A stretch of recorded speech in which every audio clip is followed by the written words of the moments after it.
You look lonely. I can fix that. You look like a good job. Ready? Go. Go. Go. Oi, oi, oi, oi. More energy, more energy, more power. Oi. Bloody hell, mate. Oi, oi, oi, oi. Oi, oi, oi. Oi, mind up. Oi, yeah. More energy, more power. Oi, oi, that was mad. More passion. Let me see that footwork. Footwork. Give it to them. Give it to them. Give it to them. More passion. More energy. More passion. More energy. More energy. Well, and this is more energy.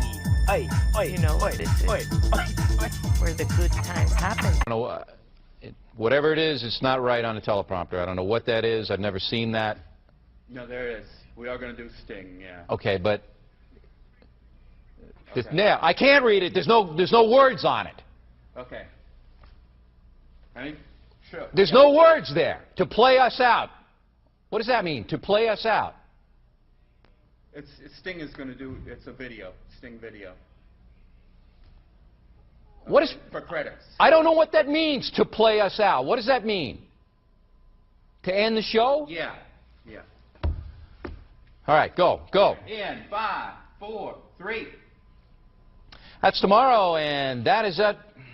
Okay. In 5, 4, 3. That's tomorrow, and that is it for us today. And we will leave you with a. I can't do it. Okay. We'll do it live. Okay. No. We'll do it live. Fuck it. Do it live. I'll write it, and we'll do it live. Right. Fucking thing sucks. In 5, 4, 3. That's tomorrow, and that is it for us today. I'm Bill O'Reilly. Thanks again for watching. We'll leave you with Sting and a cut off his new album. Take it away. Huh? Yes! Hell yeah! Hey, come on, baby! Come on! Yes! Come on! Ah! Do it! Just do it! Don't let your dreams be dreams. Yesterday, you said tomorrow. So just do it! Make your dreams come true! Just do it! We obviously didn't communicate clearly. We're here to discuss your surrender, not mine. Tú eres tan romántico molestando con una diva. Me preguntas si te quiero. Yo te digo que no estoy lista y no quiero comenzar. No hay nada que pensar. Yo te dejaré atrás. Mientras gano más y más. No estás en mi nivel y tú no eres obligación. No estás motivada y tú aburres mi corazón. Eres un idiota sin inteligencia y razón. Entonces déjame tranquila mientras escriba tu canción. Tú eres tan romántico molestando con una diva. Me preguntas si te quiero. Yo te digo que no estoy lista y no quiero comenzar. No hay nada que pensar. Yo te dejaré atrás. Mientras gano más y más. No estás en mi nivel y tú no eres obligación. No estás motivado. Corazón, eres un idiota sin inteligencia y razón. Entonces déjame tranquila mientras escriba tu canción. Estoy aquí a disfrutar. Estoy aquí pero quiero gozar. Si quieres a mí pero vamos a bailar. Cintura a cintura, papi, tra, tra, tra. Bailando, gozando y me gusta tomar. Pero no quiero pendejos que no quieren respetar. Déjame pendejo, papi, ya no más. Déjame pendejo, papi, ya no más. Estoy aquí a disfrutar. Estoy aquí pero quiero gozar. Si quieres a mí pero vamos a bailar. Cintura a cintura, papi, tra, tra, tra. Bailando, gozando y me gusta tomar. Pero no quiero pendejos que no quieren respetar. Déjame pendejo, papi, ya no más. Déjame pendejo, papi, ya no más.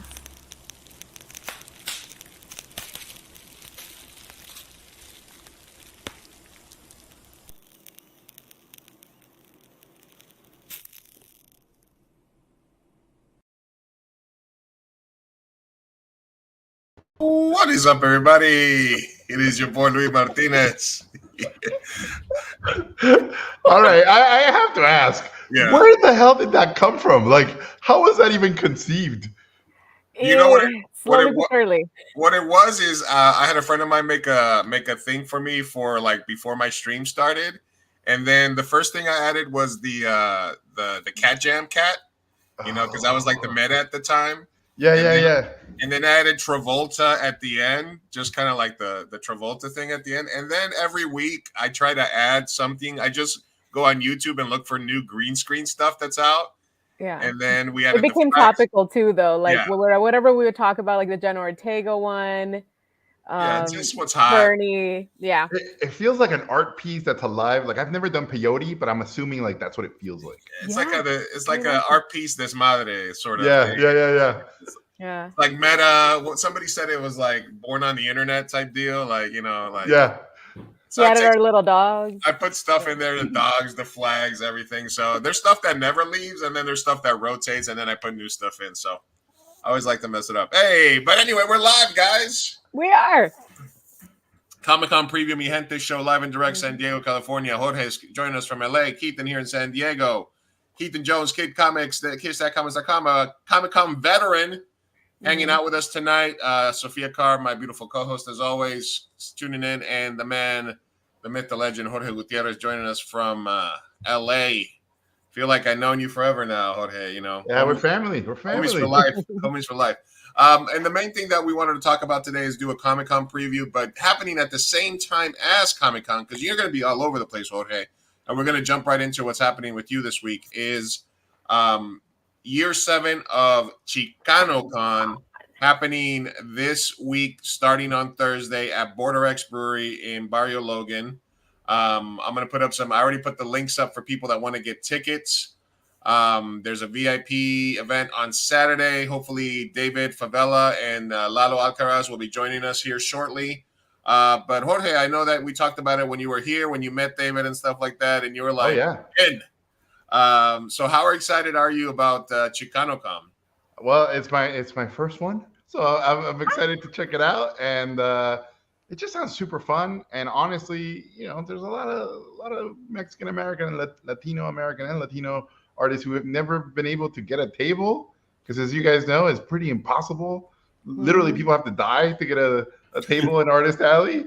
And so what a great outlet to let people be able to showcase their stuff. And clearly, you know, the demand for Comic-Con is so big that they sell out every year. So it's all there. Mm-hmm. Yeah, you either have to be a pro, know somebody, or get incredibly lucky on the open, you know, get into that lotto, into that waiting room from hell. And then hopefully you can pick up like a Thursday and Sunday night ticket if you get lucky. I remember those years. Are you guys familiar with GammaCon? No. In Mexicali? No. I've been going to Gamma. Yeah, I've been going there for the last 4 years now in Mexicali in October. It's happening again in October, and GammaCon. The guy that runs it, my memory's so bad the older I get, but he'll probably be wandering around Comic-Con, but he actively comes across over here to recruit artists and writers and whatnot to feature on his show, because he's trying to grow it, the show, his version of Comic-Con, obviously in Mexico, and they've been growing it over the years. So I think if you can maybe be featured in that show, it'd be great. Look at that. Keaton being the most Latino out of all of us. Yeah, all right. you again, honorary Mexican citizenship. Yeah, you got it. I know you did. I do see it. You do go down there for a couple of events. I did know that you went down there like recently for something, right? Me? Yeah. I mean, I only go down there for GammaCon every year, and it's pretty fun. They treat me well, and you know, have all the amenities, and it's the only Comic-Con I've gone to that has a live wrestling in the middle of the convention, and they're going at it. Oh shit! That sounds like just right up your alley, Jorge. I'm looking at the website now, and it's October 23. Yeah. All right. All right. Let's bring in another guest here that popped in. Let's bring in cartoonist, artist, Mr. Lalo Alcaraz. Lalo. Hey, what's Welcome, happening? Lalo. Lalo, man, how many years have you been going to ComicCon? Oh man, I was going to ComicCon when it was like in a shed. What? Oh, Like pre-convention center? Yeah. no. No. I mean, I didn't catch the classic Comic-Con, but yeah, when the convention center looked more like a warehouse, Wow. I've been there. I've been to I went to some of the earliest ones. That's awesome. And I actually went in with my friends from Pocho Magazine, the whole staff, including our bodyguard, who is a psychotic cholo named Aztec Swifto. And we got escorted out by the police because we were recording and people didn't like that. And our recorder was a ginormous video camera about this big. So those were fun times. Yeah. Aww. The furthest I can remember is when if you showed up in a stormtrooper outfit, they let you do security. And so they'd have just What year was that? that was like when I first came out to San Diego.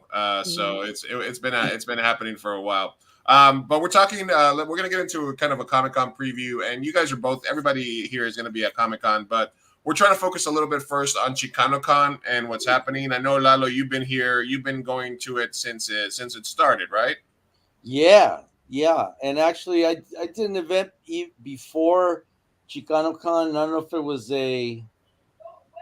it's a precursor, but David and Border X are not involved in it, but it was called CounterCon, and it was out in Southeast, and it was cool. It was basically myself and about 7 other cartoonists, and we went to a community center in the community and just kind of gave workshops and just drew with kids and talked to the kids. It was cool because there wasn't really any counter programming, and these days, I mean, ChicanoCon is awesome. We've been doing it for, 5 years or something, but 7 years. Yeah. And then even I did the one here in Bell, I think it was in Bell or Bell Gardens. And when Border X had a sucursal over here, but we did I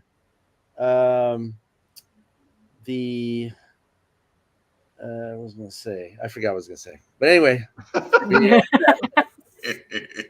I've been up late cramming to do all my comics before I get out of town. So Oh yeah. But I guess I was gonna say that there wasn't much counter programming these days. The counter programming is kind of like which Funko Pop pop-up is exciting to go to instead of some kind of stuff for the community like ChicanoCon or like CounterCon happened. We need more of that. Yeah.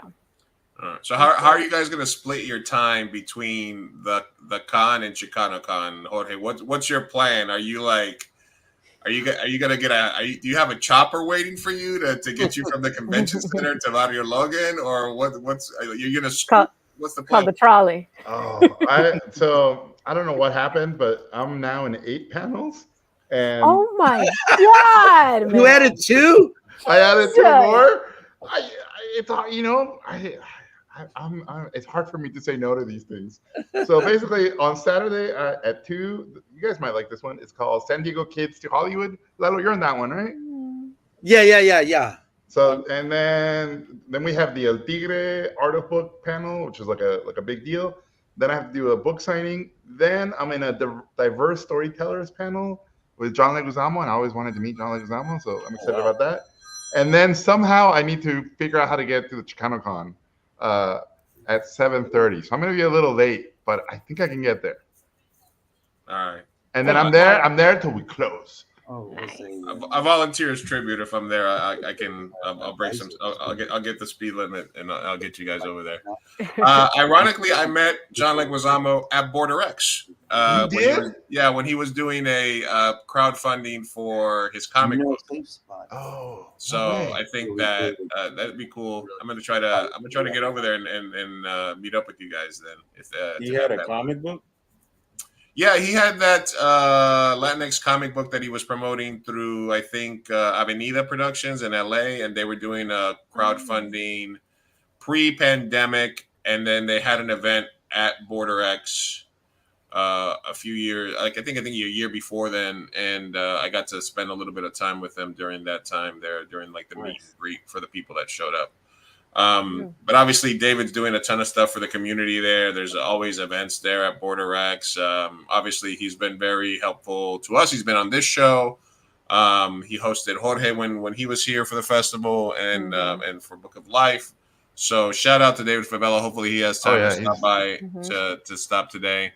I know there's a lot of stuff happening there. So Jorge, what can people expect from you at Chicago? Because I know the panels are there and it's hands off, right? But what can people get up close and personal expect from you at ChicanoCon? I thought there was going to be a panel, but I think it's just a meet and greet. So we're just going to meet with people. I've been sober for a year, so I don't drink anymore. So I love watching people get drunk. It's like my new hobby. So I'm really excited. It's gonna be fantastic. Sorry, are those 8 panels all at ComicCon? Yeah. Oh my god. Yeah. The first one I have is on Thursday for the Hellboy movie. I mean the Hellboy documentary. And then I think I overdid it. I really did. This is you realizing it just now. Buyers are great. I think you substituted panels for alcohol for panels. Is that your new fix? Panels? He quit drinking and he started paneling. Right. And by the way, I'm on some panels, not to throw shade, but I'm on some panels with like 14 people. And by the time they're done introducing 14 people, that's the end of the panel. Yeah. I hate that. They're like, all right, last question here. Yeah, it's like yes or no answers. Yeah. No, that's so, and then people from the next panel are starting to filter in and then look at the empty spots and stuff. Oh, yeah. What is your favorite thing about Comic-Con, Jorge? All right, so my favorite Comic-Con memory, honestly, was it just happened recently. It was about 5 years because of the Book of Life and because of El Tigre. Like I've gotten to meet people who grew up with stuff, right? So there was this couple, the wife was pregnant, and they were like, we grew up watching El Tigre, and we like fell in love watching El Tigre. And then they said Book of Life was our wedding movie. We used the music from the movie for our wedding. And then the girl, who's really nice, put my hand on her pregnant belly, and the belly kicked, and she said, and we're gonna name our daughter Maya.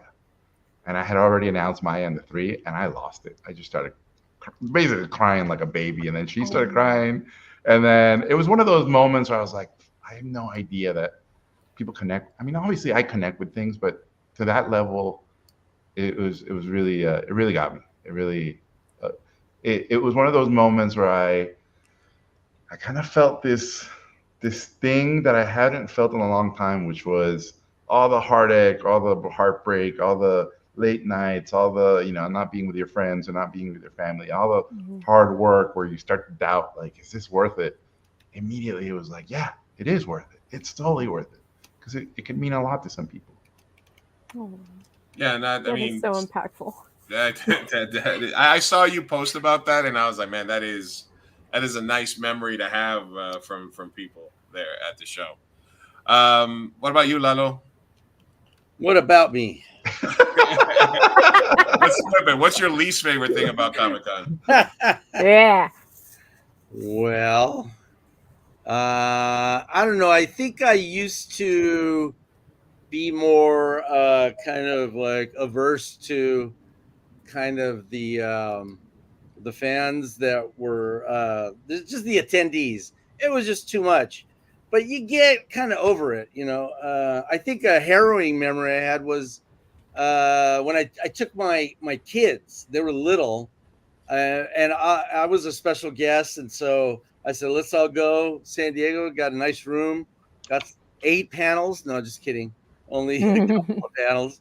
And we walked through the show, just holding on for dear life with my little kids, and it was like that was not fun. And I have no idea if they even remember going, but Oh man. you know, they were in probably elementary school or so, and we had the baby. It was like rough, but yeah, that's nothing. My favorite thing is doing the quick draw, which is what I'm doing on Saturday.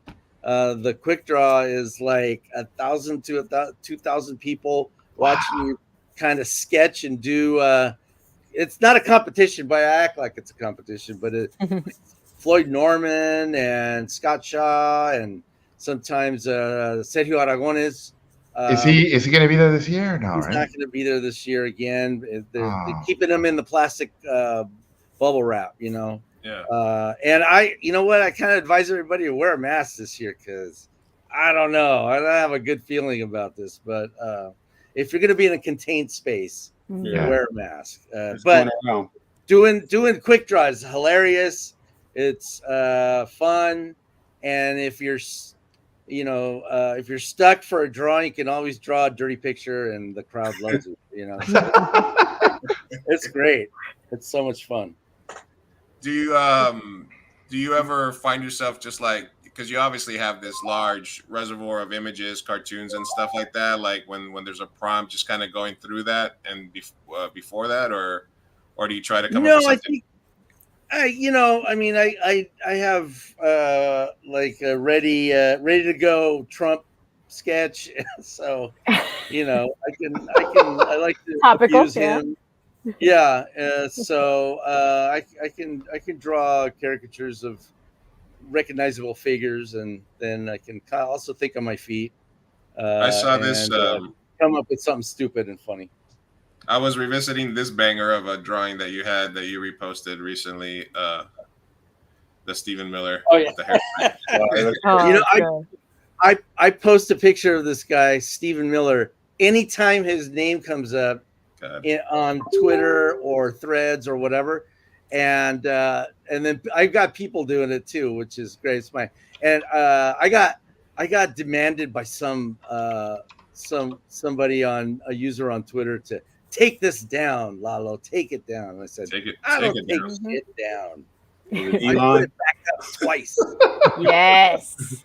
You know. All right. Well, we look forward to seeing you. And Jorge, I know you have to leave, but I did want to give you a chance. Hopefully, I know between ChicanoCon and your 8 fucking panels, Jesus. we get a chance to at least say hi and hang out for a little bit. So. If you see me, like, tackle me. Yeah, we'll bring you electrolytes. Don't worry. Yeah. All right, you guys. We'll talk to you later. We'll look for you at the con, Jorge. See you guys there. And, nobody gets sick. Bye, Keith. Bye, Lalo. Bye, Sophia. Bye. Bye. All right. Lalo, I did want to ask you because, hey, what's up, Hassan? Thank you, everybody that's tuning in and stopping by. When you're going to go away for a few days, I know you got to stay up with what's happening. It's a fucking insane time for a political cartoonist right now. The last couple of days, did you kind of have an idea of where things were trending, and how many times have you had to switch direction with what you had planned over the last couple of weeks? No, I mean, for editorial cartoons, I work pretty fast, so I mean. I try not to get an idea in advance, but sometimes I do think about, like, if something's going a certain way, I'll have something will pop into my head and I'll do it. So, but I'm definitely last minute. Just you got to wait for the news cycle to pop and the story to happen, and then you can do something. So, and I cruise Twitter and Threads and Facebook and Reddit and just try to stay on top of everything that's happening, and then steal good ideas and turn them into cartoons, and it's all very of the moment, you know. So No, I mean, I ask a question to go ahead, Keith. Sorry. Lalo? Is it Lalo? Lalo. Lalo. Sorry, Lalo. So what is your opinion on, because I remember back like in the 80s, like political cartoonists were like rock stars almost. Like, do you like, do you have a preference of eras as far as the political cartoon and how they were received and how they were featured versus Yeah. back then versus now? Or? I mean, yeah, I prefer to be treated like a rock star, definitely. But you know, the difference between back then and now is we have all this social media and it's killed newspapers. So in a way, I kind of prefer the old way because you had a goal to be in the paper, you know, and that was, you know, like now my goal of trying to be the editorial cartoonist for the LA Times will never happen. You know, like they're not going to have editorial cartoonists. I might be a little too spicy for them anyway, but you know, I think I earned you know, my skills and my position, and but it's still not going to happen. So I've had to adapt and give my cartoons away on Instagram, on Facebook, and right, it works. You know, I've gotten lots of gigs and things because of it, and you know, and it makes me a better cartoonist. So it's a trade-off. Although I do have. Oh. I'm sorry. Go ahead. Oh, I was just going to say, do you engage with the feedback that you get from your cartoons? That's because obviously back then, the only way you could talk to fans was through actual snail mail. Yeah. Do you engage with the in the comment section, or do you just basically ignore that and do your thing? You know, I used to over engage with it, and now I learned to. And my friends will stop me. I have friends that they're like, I have a friend that's like a sportscaster, and he will catch me in the middle of an attack on somebody. He would say, "One and done, Lalo, one and done." And I'm like, oh, but I want to kill this guy. I want to write 20 posts about what an idiot he is. But they're like, come on, man, you're just burning off energy. So, yeah, I mean, I learned to kind of just one and done. Gotcha. Yeah. Post and ghost. Don't Oh, stay, I like that one. Don't stay for the aftermath. Yeah, like that. I mean, it's an insane time right now, obviously. But I always absolutely admire. I don't know if I mean, yeah, I guess you could say the balls that it takes to just be unapologetically you and to put your shit out there and like, yeah, this is how I'm feeling. This is what I'm saying. This is my commentary on the situation. Even when it's not a cartoon, I remember seeing your thoughts and prayers after Pennsylvania, and I thought that was hilarious. And so I think that, I'm a humongous fan, as obviously, so I can't wait to see it. And then besides ChicanoCon, how many panels are you going to be at during ComicCon?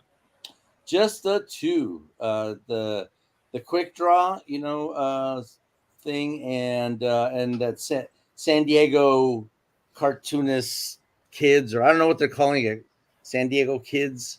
But that one is almost like a 14-person panel, but it's more like 7 or 9 people or something. So that's about cartoonists from San Diego. So I'm originally from there. So that's why me and Jorge are on that panel. Yeah, no, awesome. And you guys are gonna, all right. So I got the tickets here in the chat here for anybody that wants to get ChicanoCon tickets. There'll be events happening all week, and the VIP meet and greet is on Saturday.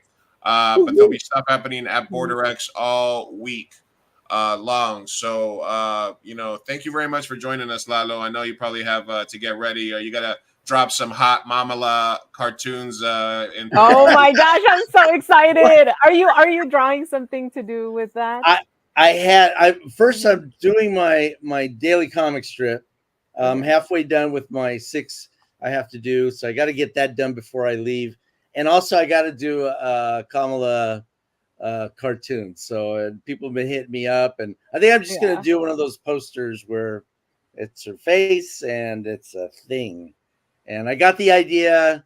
on the freeway today at the East LA interchange. It popped into my head, and so I'm gonna do that. So stay tuned for that one. Yes. Awesome, man. Well, I'm I hope we get excited. to catch up with you at least for a minute during either ChicanoCon or Comic-Con. If I see you out there, if I see you and Jorge together, even better. Even better. But thank you for stopping by. We look forward to continuing. And you guys can go to Lalo dash Alcatraz Art Shop and get that Pendejo Trump print, and also the one I see in the background behind you. I got the Pachuco Vader. I got that one. He signed it for us last year during the festival. So. And it's up in the tattoo shop right now. So thanks for stopping by, Lalo. We'll see you at the Lalo. con. Thank you for being here. It's Alcaraz, not Alcatraz. Don't try to put him in jail. And he just won Wimbledon, so he's multitasking. So. Yes, my sobrino won Wimbledon. I'm so proud of him. All right, Lalo. Thanks for stopping by, man. Hey, thanks a lot. I appreciate the plugs. All right. Yeah, we'll see you. We'll see you at the con, Lalo. Thank you. All right. What a fast-going panel! Jesus, pop, pop, pop. Keithan, did you ever dabble in any political commentary or like cartooniness, or did you always kind of stick only to? I did a lot of, not a lot, but most of my political leaning stuff was back in when I was doing high school contests, like editorial cartoon contests, and so I wasn't really versed in politics back then. Just surface level stuff. So I, I did what to my understanding at the time, what I thought my feelings were on things, and it wasn't anything heavy. Usually, maybe something about education or something like that. Yeah. Or the arts and no, I just don't want to talk to anybody about it in the comment. Like I'm just over the comment section pretty much. It's like, I don't know. I just feel like I'm in the era of stupid people. Yeah. Do you feel like there's political fatigue and you just don't want to engage any longer? Yeah, because it's not like the stuff they're saying is obviously obtuse. It's like, come on, man. Are you serious? It's like, I don't even want to engage anymore. You're not even being real. No, I mean, because I didn't want to be like, because I know Lalo's is more just like he doesn't really care, and he's been an activist and stuff for a long time. But it is brave to take a stance against a fucking sea of psychos at some point, Because I was out there when the Black Lives Matter thing was going. I was out there. I was marching. It was a great. It was actually cathartic. Like it was better than I thought it was going to be as far as I can experience.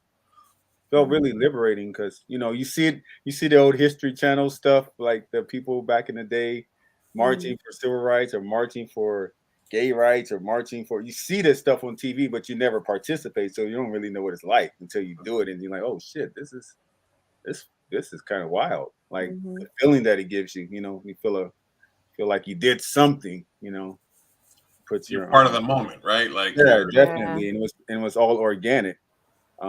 So yeah, I don't know. I guess I'm one of those artists that, for me, it was an escape from the real world when I'm making comics and drawing and stuff. And then in my actual life, I was dealing with a lot of stuff in real time, in as far as social issues and stuff. So it was like that. I don't know. I just need an escape from it sometimes because it's like, oh, that's my real life. So I don't want to do trauma porn. I guess that's what I'm trying to say. Yeah. Your art is more of a way of like escaping all the trials and tribulations of life. Yeah. Instead right. And in fact, I'm a person, obviously I'm a person of color. So to me, that's kind of already the statement right there. It's like, we're doing this, same with you guys with the stuff you're doing as it pertains to Latino culture and Mexican culture. It's like, it's not like we're waking up to do art to depress people and talk about our problems all day. It's like the whole purpose of what we're doing is to normalize things, right? We're trying we want our kids to grow up in a world like, yeah, it's normal for you to be the hero of the story. It's normal for you to voice your opinion without being hit over the head with a bat. It's normal for you to just be normal, and we're not supposed to live our entire lives and under stress and worrying about how people perceive our cultures and our ethnicity and whatever. Shout out, salute to Ian Burrito and sold up to see Kid Comic CEO on here. Thank you, the whole effing show. Thank you for stopping by. Yeah, Shout out.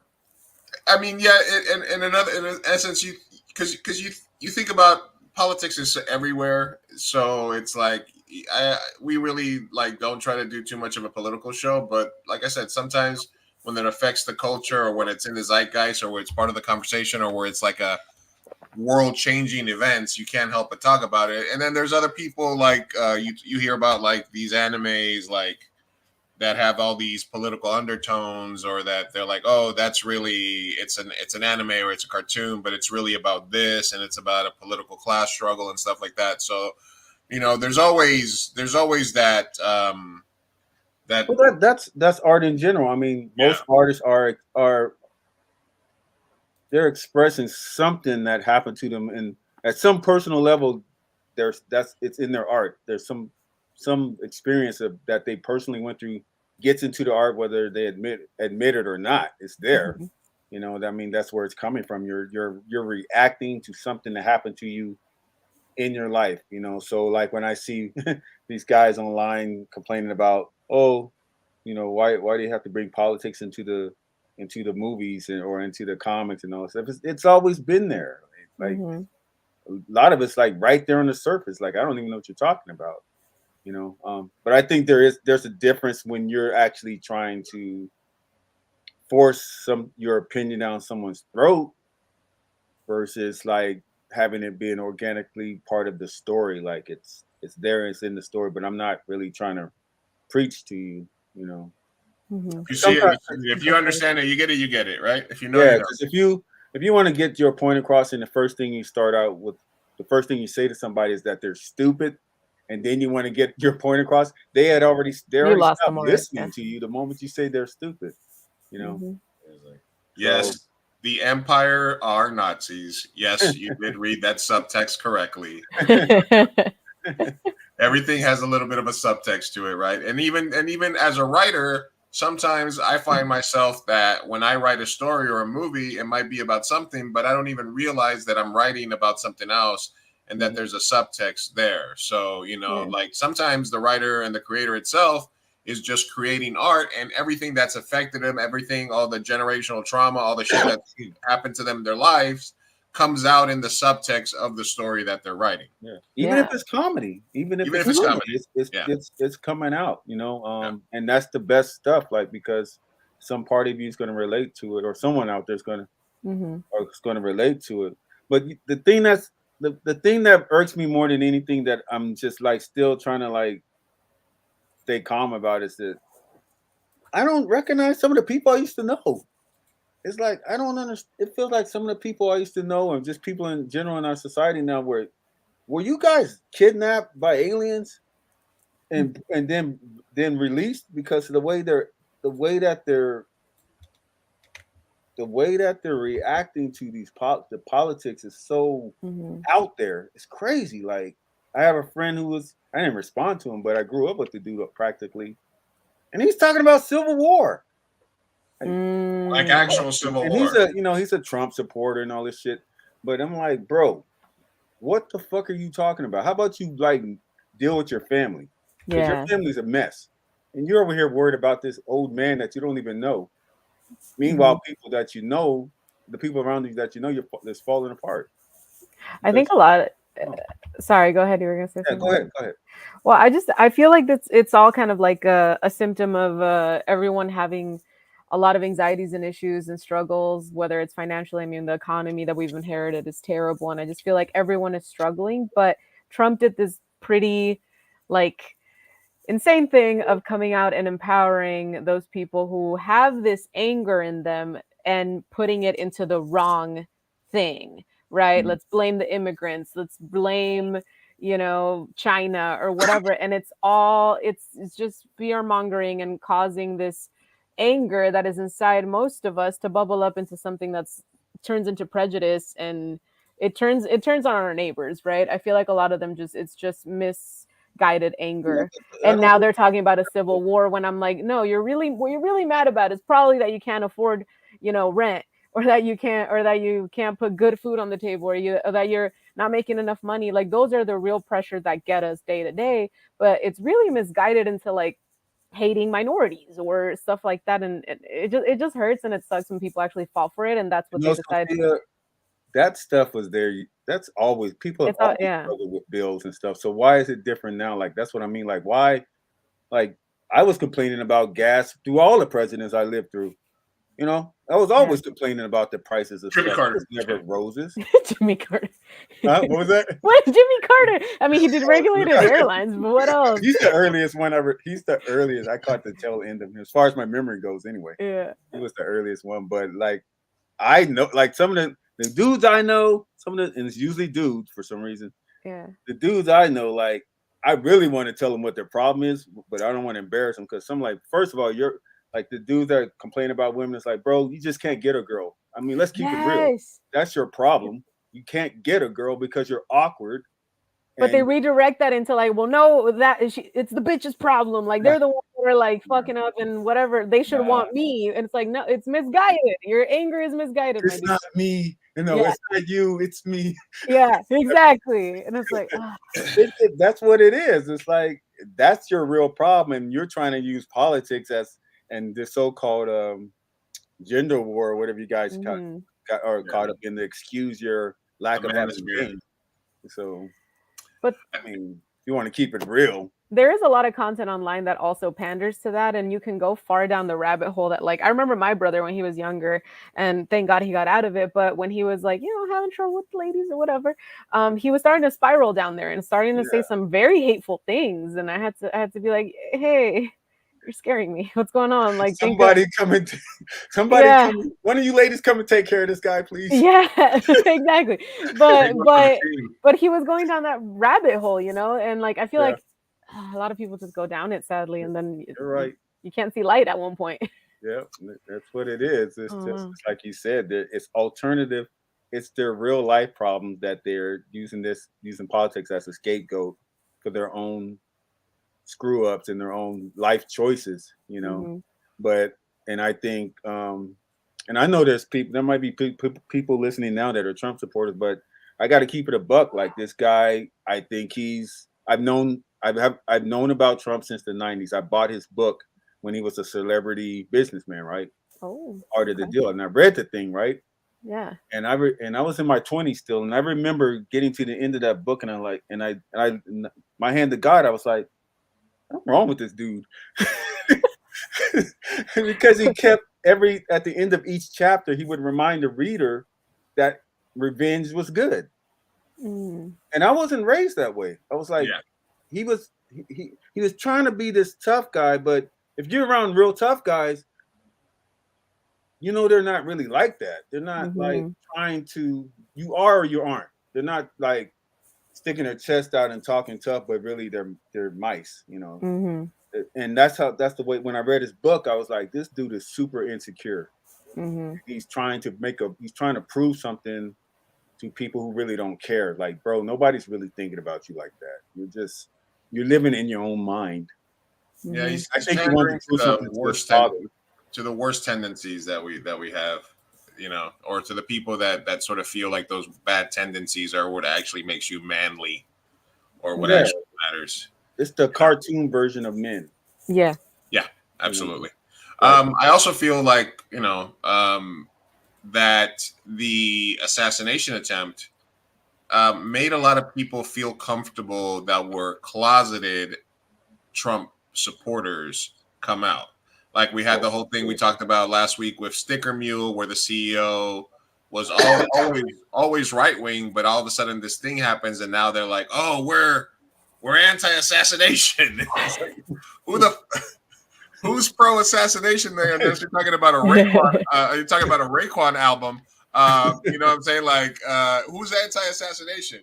Like who's pro-assassination? So I do feel like there's these people that came out of the woodwork, and in some cases, there's good people that I know or people that are in my life that I like that happen to be Trump supporters. And in my mind, I'm like, all right, we just try to avoid those topics in our Right. life. Or if I know somebody's an open Trump supporter, I'll be like, hey, I told this one Mexican dude that wears a fucking Trump T-shirt all the time. I'm like, hey, your boy almost got a hot one. And he was like, oh no, he's gonna win. And that was before the whole Biden dropout thing. And I was like, Right. look, don't mistake my hatred for Trump for a love for Biden, because we're not riding with Biden. He's horrible. He was That's the thing, right? We're not. That's the thing. Like, you don't really see, at least from my point of view, I don't really see a lot of like Biden supporters like got a gigantic flag on their truck with his face or his name. It was literally a vote for not Trump. Yeah. It's like I haven't done that with any politician. Including Obama. Like, I don't have his picture up on my wall, or I don't worship the man. It's just like, okay, I'm voting for this guy because, he aligns with closer to what I would like where I would like things to go. But no actual president has ever achieved the stuff they ran on. Maybe not all of it, no. Tidbits here and there, but mainly I'm at the point now where, can you just keep the population even keel and calm? Like, can you just not go up there and put everybody on edge? Because I know you can't do the shit you're talking about. Not really. And that's the thing. Like, I think it's unhealthy to put politicians on a pedestal or to like deitize them and like think of them as gods or something. When like in reality, they're here to they're public servants. They're here to. So they're supposed to serve the working class and the Americans, and the thing about worshiping the way that Trump supporters do is just it's unhealthy. Like, at the end of the day, we should see them for their policy. I feel like it's policy over anything, whether their race, their gender, and whatever the racist bigot points. I always say it's like, if I was one of his advisors, for instance. And let's say I was a Trump supporter, I'm his advisor. I'm like, bro, you might have won if you knew how to talk to people. It's not like your policies and politics. Maybe I don't agree with, but you can almost get anybody to vote for you if you know how to talk to them with respect. That's the thing. I think that's his biggest problem. It's like, not so much what you're trying to do, but it's how you talk to people, like grown men. There's a certain line that we draw, like when you go to a bar and the guy looks at you the wrong way, it's like, what are you looking at? Oh yeah, it's that kind of thing. It's like, what did you say? Anything to set anybody off. It's like, I need a level of respect before I even consider what you're trying to talk to me about. And I think that's his problem. He gets up there and talks a lot of shit. Yeah. I'm like, bro, come down, get rid of the Secret Service, come down here and say that shit. But I think the people that are like ardent supporters of him, like, that's the kind of stuff that speaks to them. Thankfully it's, I feel like, a minority. But for the most part, I think everyone thinks the way that you do, which is, I just don't like that fake tough guy stuff. Like, bro, you don't know, you're not tough. You don't know me. I do love, like, a little rich dude up there with his chest out. Yeah, a nepo baby got a small loan of $1 million from a daddy. Right. Okay. I do love a good hypocrisy flip, as always. So one of my favorite things this last week was the true blue DNC Democrats that were like, Biden's got all his faculties, he's not too old to be president. And then the media that was like, no, Biden can do it, immediately turn around and be like, once it was no longer Biden, like, Trump's the oldest candidate ever. Could he really survive? So that part, that when the hypocrisy is like that, is just chef's kiss. I love it, because that's the part that reminds me. Oh, it's all content. It's all media. It's all for clicks. The media could give a fuck less. They just want the ratings. Right. They're pushing the Trump narrative because it's better for them. There's nothing really there that's like deep, where they have an editorial board. They're like, oh, we should really, because the same shit they were talking about Biden might be too old, then they don't want to say it for Trump. So it's a whole thing. The other thing that was interesting to me was how they turned, from the right perspective, they turned Kamala from Indian to black, like overnight, because they're like, oh, she's the first Indian and Asian American woman to be vice president, and then they're like, oh, now they're making her full black. But if you Isn't her dad black though? Are black, their dad's Jamaican. So, but these same people are like, oh, she's not black, she's not black, she's not black, she's Indian, and it's like, you guys are the party of the single drop rule. So what are you talking about? Single drop. Like, for the history of this country, if you had a single drop of black blood in you, you were black. So how are you going to tell this lady that's Indian and Jamaican that she's not black all of a sudden? I think that's the loud minority on the internet. Like, because I'm like, that doesn't register with me at all as far as her ethnicity. Like, that's the furthest thing from my mind when I'm just like so beyond that right now when it comes to somebody leading this country. Like, I don't give a fuck, bro. Like, I need someone sane. Can we get that? That's how low the bar is right now. Like, yeah, not a carcass. Yeah, not a car salesman, just a regular person. Yeah, but I know what you're talking about because I see it on like fucking X, Twitter, or whatever you want to call it. Like these nonsense conversations. Like, wow, you guys are really bickering over nonsense. Like, yeah, she got to start. She slept her way to the top. I'm like, so did Nancy Reagan. What are you talking about? Yeah, that's my biggest pet peeve is just like nonsensical and or violent rhetoric when we should be talking about policy. We just need to be talking about policy. That's all. Right. Yeah. I mean, that's the other thing is like that was the problem with that last debate with Trump and Biden. Like, did they talk about policy? Not at all. No. That's nuts, right? It's like they talked about. I have no idea what they stand for. Like, what? Not at all. Like, you don't know. I mean, unless you're paying super close attention to the details. But a lot of us just don't have. We all have 9 to 5s, or we're doing something where we can't pay attention to the details. So that's what these debates, these public debates, are for. It's like, okay, give me the cliff notes of what you're doing here. Yeah. What are you gonna do? How are you gonna do it? Yeah, and then we'll figure out if we vote. But if you said, Louise, what did the media focus on now? Their age, their golf game, the gaffes, talking about a gaff. Like, yes, he's 80 fucking years old. Yeah. Like, yeah. We could do better. He's gonna say something stupid. Like, look, I wish they would drop Trump and put Mitt Romney up. Just give me somebody else. Fucking 2 80-year-olds is not the thing. It's not the move. Mm-hmm. It's not really what we should be doing. How do you email?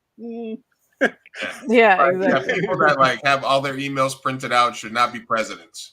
How is the new generation supposed to be like, all fired up about 2 old dudes that aren't even going to be alive when they, know, like. Yeah, so I think that's what Kamala got going for her is like the Democratic Party's energized. Look, she raised I think 84 million overnight. Yeah. 88 million from small donors. 60% of that were people that were donating for their first time. Wow. So 60% of like 88 million, so like $55 million were from people that were donating for the first time during this campaign cycle. So people who had not donated, some of them are first-time donors, some of them had not donated $1, but $50 million plus from people donating for their first time during this election cycle. That other lady, Haley, said it correctly, and now she's trying to backtrack, where she said the first person that drops their 80-year-old is going to win the election. I saw that. Yeah, and now she's like, oh, but I'm still going to lick Trump's boot. So we'll see how it happens. I was listening to what's that dude, Scaramucci? He used to work for Trump. Yeah. Yeah, he was talking about he was doing some math, and he was like, you got to factor in there's a whole gang of Gen Z and that are voting age now. Like, what did he say? 80 million, some big number that starting to dwarf the boomers. Yeah. Yeah, the Swifties and the Beehive are gonna save us. Whoever Taylor Swift votes for is who's winning. All right. It's gonna be Swiftie fans and Beyonce one thing about Gen Z, man, and millennials a little bit too, is like they have no problem protesting. Like if they see things aren't going their way, they'll tear some shit up. Mm-hmm. They protest 9 to 5s. They protest 40-hour work weeks. They don't give a fuck. They don't play around when it comes to protesting. Whether we agree with them or not, they're gonna do it. Yeah. So All right, well, Energized. let me get back on track for a second here since we got all political for a minute. I do want to shout out and do a couple of plugs here for some of our friends that are having panels and stuff. I just posted this in the chat. Here's a Reddit thread from our good friend Beth Acomando, who did an Ask Me Anything about Comic-Con today on Reddit. So she did an Ask Me Anything today. You can go on Reddit and check it out. She did a whole Q&A about things to look forward to during Comic-Con this year. We already talked about, and then she'll also be at the Film Geeks booth. Salute. The Film Geeks are raising money for film programming and the Greg Muskowitz Scholarship Fund for student filmmakers. Stop by, make a donation, get some swag, and feel good about supporting film in San Diego. So if you are a San Diego resident, you're going to buy the con, stop by booth number 4019 for the Film Geeks. Check out Beth or whoever's there. Make a donation to the Film Geeks of San Diego. Yeah. ChicanoCon happening all week at Border X Brewing. There's a VIP meet and greet on Saturday with Lalo Alcaraz as well as Jorge Gutierrez. Border X events happening. And Thursday, Ethan Vantillo from the San Diego Latino Film Festival is going to be, his band is going to be opening up the show on Thursday evening. I haven't gotten a chance to see Ethan live because I work Thursday nights, but it's going to be a cool event. One of the many panels that Jorge is going to be on is Behind the Scenes El Tigre, The Adventures of Manny Rivera, San Diego Comic-Con, Saturday, July 27th, 4 p.m. In room, I think it's 23 ABC. Yeah, 23 ABC. As well. And our friend, Uraeus, the Black Heroes Matter panel, another can't miss panel here at Comic-Con every year. Friday, July 26th at 8 p.m., room 29AB. The creator call to action. Huh? Did you talk to him lately? I got to hang with him a little bit at his party last year, and I messaged him letting him know that we were going to be talking about his panel and stuff like that. Right. Hopefully, I'll get to catch up with him for a minute this year. Okay. But he'll have this panel as he usually does. And then I got a good friend previously on my Big Chief Burrito show, Mandy Persley. She literally was going to come on the show, but she has a friend that has no legs, so she was helping her unpack her rooms. She is part of the Be the Spark cosplay. Thursday, July 25th, 7:30 p.m., room 24AB. Bionic hands in the real world. As you can see, she's got a limb difference. She went viral a few years ago because she did the transformation thing with the Cinderella costume. She was cool. She was in a movie with me and Ty. She was in one of Ty's zombie movies because we needed people who we could cut their arms off. So she's like, I'm missing an arm. You can cut mine off. Mm-hmm. So she's really fucking awesome. I got to see her, and she really does a lot of work for people with limb differences. So Thursday, 7:30 p.m., Convention Center for the Be the Spark cosplay. That's awesome. And then lastly, our homegirl, who's been on the show, Andy Dukleth, and the Accidental Aliens will be in the small press area, K07. Shout out Andy and her team. She's awesome. She's been a guest on the show. And these are the booths that I'll be going to as I walk around the convention center a few times during the next few days. Do you have things that you always like? Because I like these guys in the background, the artists that did these pages back here. I try to get a new piece from them every year. Justin, I believe his name is. He did that cool Jay Dilla piece and some other stuff. So I always try to. That's a Voltron and that's a Bruce Lee back there. Are there artists that you try to visit and kind of see what they have new every year, or since you're always usually having a booth or doing stuff for the con, is it kind of hard for you to sort of check in with people, Keith? Yeah, this is probably going to be one of my freer years, so I'll probably be able to be more of a fan this year. I was scheduled for a panel, but I don't think it's going to happen. But I hate that he's gone now. But Neil Adams, I had a tradition that before doors open, I would always shake Neil Adams' hands I would go to his booth and we'd shake hands, and it kind of felt like, okay, I did that. Felt like I'm gonna have a good con. And he passed. What was it? A year ago or 2 years ago now? Mm. And so I miss seeing Neil Adams every year, or at the beginning of ComicCon, because that was my tradition. Have a little chat with him, shake hands, and like, okay, now I can get started. Mm-hmm. But yeah, but guess what? What I'm doing on guess what movie's coming out on my birthday this Friday? Deadpool. Ooh. Ding! Ooh, fun. Also, happy birthday. Thank you. I saw that release date and I was, oh shit, that's on my birthday.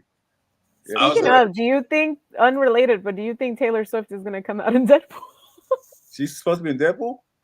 Well, that's what we were talking about last week. We had a little Cheeseman hangout with our Taylor Swift correspondent, and she says that she's going to be on it. But it's a theory. It's a theory. So let us know what happens. I'm sure there's going to be a lot of, what do you call it? Cameos we're not about coming out in that movie. So, are you going to be watching it Friday night? Yeah, my brother, he's going to take me and a couple other folks. Awesome. So yeah, right after the doors close at Con, we're gonna go check it out. Opening night, Friday night.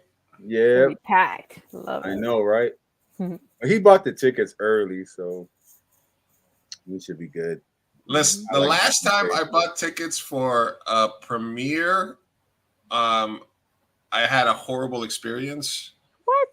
Yeah, I was dating this girl, and we got tickets. I got tickets like a month in advance for The Hangover 2, and I thought it would be a good idea for us to go. This is when like Dispos first started popping up in San Diego, so I went and I got these strong ass Rice Krispies treats, medicated Rice Krispies treats, and we ate them in the car before going into the theater, and I was having a great old time.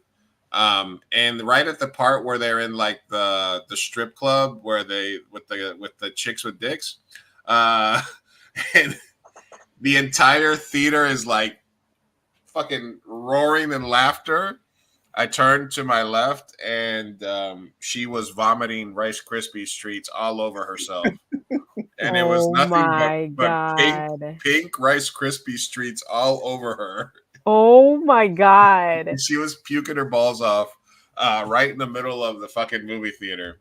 And no one noticed?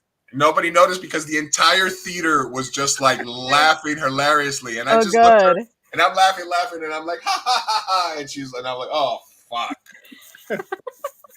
So that's why I don't go to premieres anymore, because I got PTSD. Yeah. Oh my God. I don't really go to premieres anymore. Remember back in the day when you stay up till midnight? I don't. Oh yeah. Never did that to me. No, I did last. I can't. The last time I did that was Harry Potter, the last one.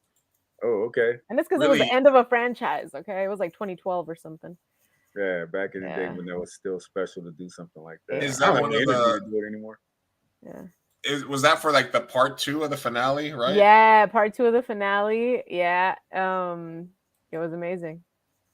And I have not done a premiere ever since. On a Harry Potter ride at Universal Studios? I did, yeah. Well, good. it's good. It's one of the best rides there. Yeah, the one where they go through the castle, right? Right. That's right. Yeah. I thought that was really cool.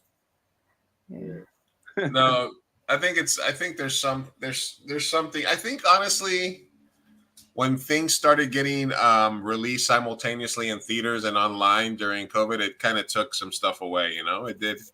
It changed a little bit because there's no going back when, you know, HBO or what it was. They were like, oh, we're releasing everything online this year. Mm-hmm. You know, you can go to the theater or you can just sit in your house. And everybody was like, well, big TVs are pretty cheap these days. So, but there's something about being in a theater. It's gotta be like,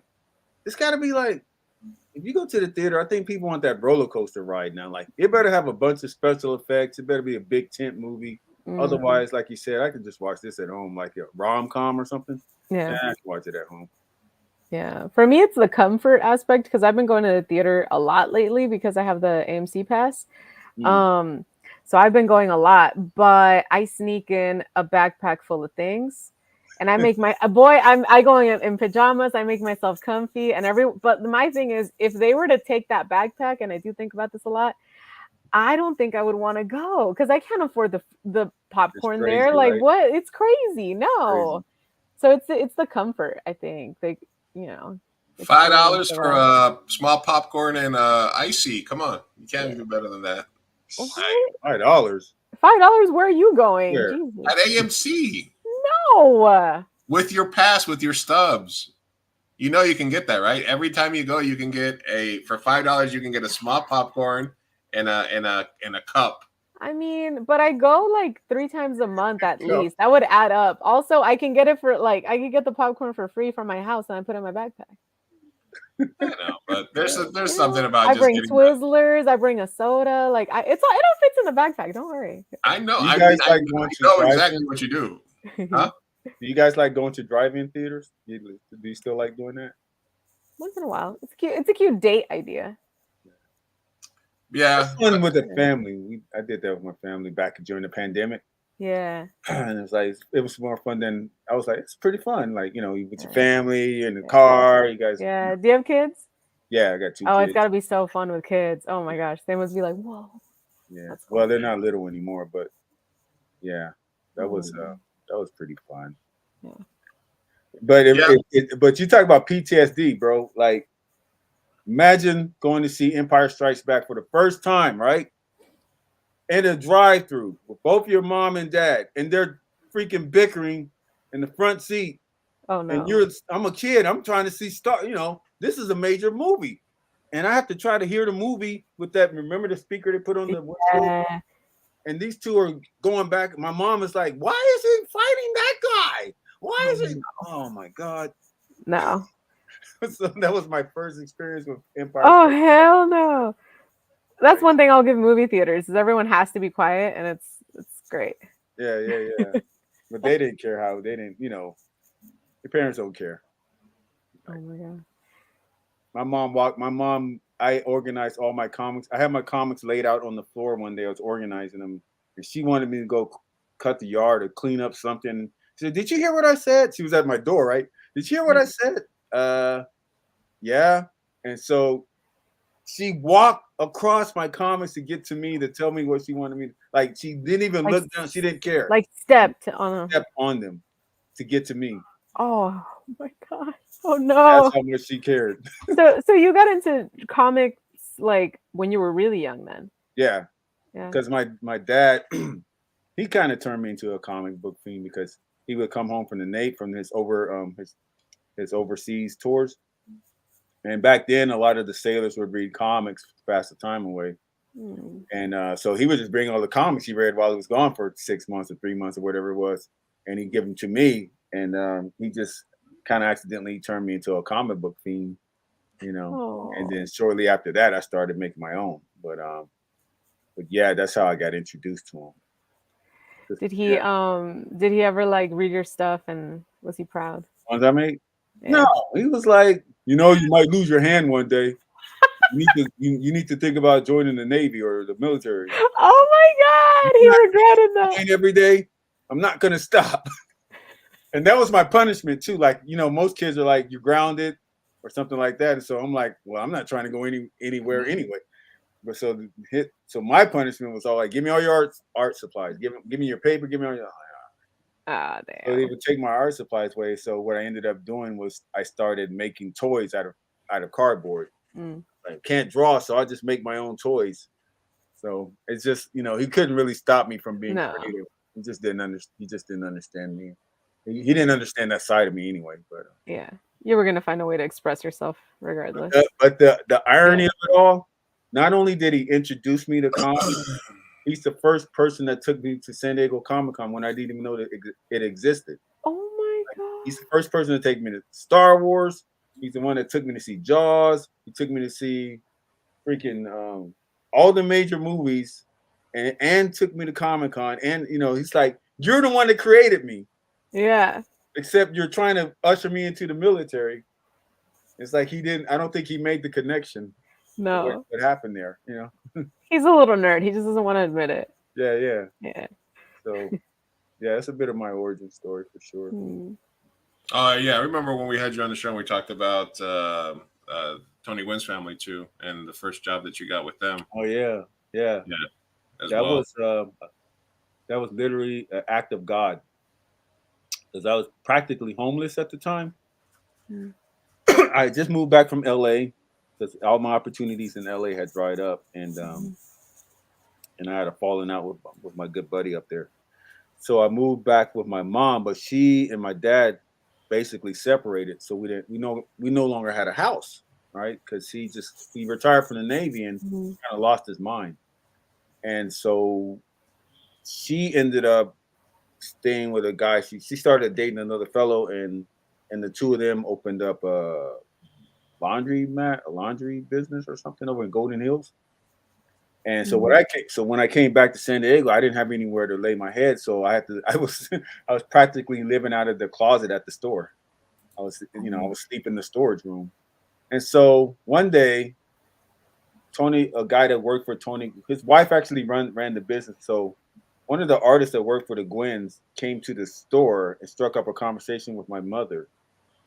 And my mom, moms being moms, oh, my son draws, and you should meet him or something like. And he said, oh, okay, yeah, let me see his work.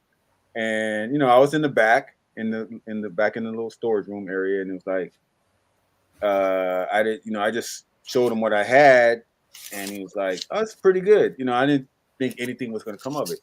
Next Mm. thing, later on that day or the next day, I got a call saying, hey, the Gwynns would like to see you. I told him that you're really talented, and maybe you could probably work for us. And I was like, I don't have a job, I don't have anything going on, but yeah, okay. This black SUV shows up. They take me up to the mansion, Oh and my next thing, god. I'm just, I go from the storage closet to sitting in this mansion talking to his Damn. wife, and she doesn't even look at me, right? It's Mm. like in the movies, like a mafia movie. Say, so you can draw, huh? I'm like, yeah, I heard you're pretty good. You want to work for me? Yeah. When can you start? Anytime you want. Okay, well, you come in on Monday. We'll see how you do. And that's how I got the job. All of a sudden, I had a full-time job working as a graphic designer, and I didn't Oh. know shit about computers. I literally Oh didn't my. know anything about computers, and they were willing to train me as on the job at the company. So that's how That's I got started. amazing. Oh, my dogs got excited. And That's I'm like, the awesome. odds of that happening is 1 in a million because the guy just happened to Yeah. show up to the store. Yeah. You know?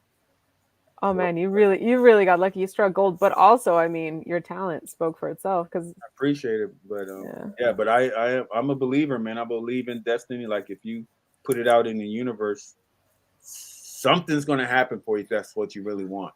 yeah, You just. But I was in the dumps at the time. I was like, shit, man.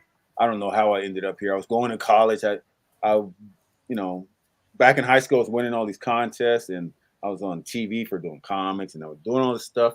And I went to Cal Arts to this Disney school. It's gonna be a Disney animator, but I was broke as a joke, so I couldn't stay in this. So I ended up getting bounced out of the school because I couldn't pay for tuition. Ooh. And I bounced around LA for a few years, just doing little odd jobs, anything I could to put food on my table. And eventually I just fell out of LA and landed back in San Diego, like I said. Mhm. And it's just like, you just start feeling sorry for yourself, like, God damn it, dude. Like, why me? Because you see your friends. I saw my friends on graduation day. I'm sitting in there. Nobody saw me, but I started crying. I Mm. saw my friends graduating in front of me. And I felt the tears boiling up in me. So I ran around the corner of the school, and I was like, I just had a breakdown. And Mm. because I just felt like nothing's working for me. I don't know what it is. So I just felt like the world was against me. Yeah. So I ended up, like I said, homeless back in San Diego, and then that happened. Damn, that is a crazy story. Yeah. Yeah. True underdog story. Hey, listen. I mean, it's better than my. Well, I told you my dumb Tony Gwynn story, which Oh, was. you have a Tony Gwynn story? Yeah, no, I think I mentioned it last time. So my Tony Gwynn story was when I was in New York, and you'll remember this is the Padres were playing the Mets in New York, and I think it was like early 90s, and some of their players got caught by undercover cops soliciting prostitutes in Times Square. It was a scandal in like early 90s. I think it was like 92. So a couple of Padres players got caught in New York soliciting a prostitute to undercovers. And we had tickets for the next day at Shea Stadium, Mets versus Padres, and we sat down the first baseline close to right field. So I'm always an asshole at baseball games. So we were talking shit to Tony Gwynn the entire night. We're like, Tony, the limo and the hookers and the cocaine are waiting, like finish the game so we can, the hookers are waiting. Some variation of a hooker joke every inning when he was running out to right field, and the entire game we're talking shit to this legend, and the game is like 1-1 and goes into extra innings. And in the top of the 10th inning, he comes up to bat, and you can look up the score. You can look up the box score still, because every once in a while I'll look it up. And Tony Gwynn, who's not a home run hitter, hits a home run to right field in the top of the 10th inning. And this was SNL, like Wayne's World era. So when he was running out to right field, he sort of kind of went a little bit to the right to go a little closer to us. And we were just giving him like, "Oh, we're not worthy, Tony. We're not worthy." Damn. The Mets end up losing the game, and so I always thought the dude was a legend. Was he part of the? Was he one of the players? No, he wasn't. He wasn't part of the thing, but he was their their number one player. You know what I mean? So because I never naturally, it was a couple of like B players. I don't think it was anybody name worthy. But I do know that I remember specifically that it happened that they got busted soliciting a hooker, so that was the game. That's all you need. That's all you need to get a New York crowd against you, or at least talking shit all night. Damn. But anyway, what a legend. Keithan, I did want to see, because I know you're not doing too much at the con this year, but what kind of events do you got coming up, or what's new with Kid Comics? What can we look forward to seeing from you in the near future? Well, I'm working for various clients, so I'm currently working for Vortex Media, which is based in Canada. They have a graphic novel called Chaos Breaker, which is sword and fantasy type of story, and just finishing up the pages for volume 1. It's supposed to be 2 volumes, so I'm doing that when you guys don't see me. As far as Kid Comics, my Power Knights book, which is my childhood comic brought to life. I've been trying to finish that last chapter for like the last 3 or 4 years, and I've gotten so busy doing client work, it's just almost impossible for me to get to it. So I'm really trying to force myself to finish that this year. But as far as shows I have coming up, I have a show coming up in like I told you, Mexicali in October, called ChicanoCon, which I usually table at. And my book, The Power Knights, I have a Spanish version, one that's in Espanol. That's been doing well there.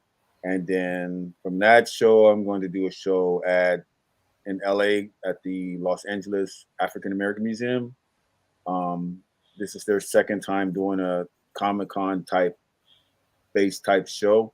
The first one I went to had Ryan Coogler. He was a featured guest there, and he talked to an auditorium full of people, and they had us artists set up outside the venue, right, literally outside, and he talked to everybody. And when he was done, he said, "Okay, guys, there's some talented artists out there. Go out there and check out their stuff and support them." And boy, as soon as the doors opened, man, they bought everything in sight. Like I could have sold the shirt off my back that day. So that was crazy. So hopefully the same experience happens this year. And then what's that? I think that's in December. And then I don't know. And then there's LA ComicCon. I don't know if I'll be going to that. I was there last year.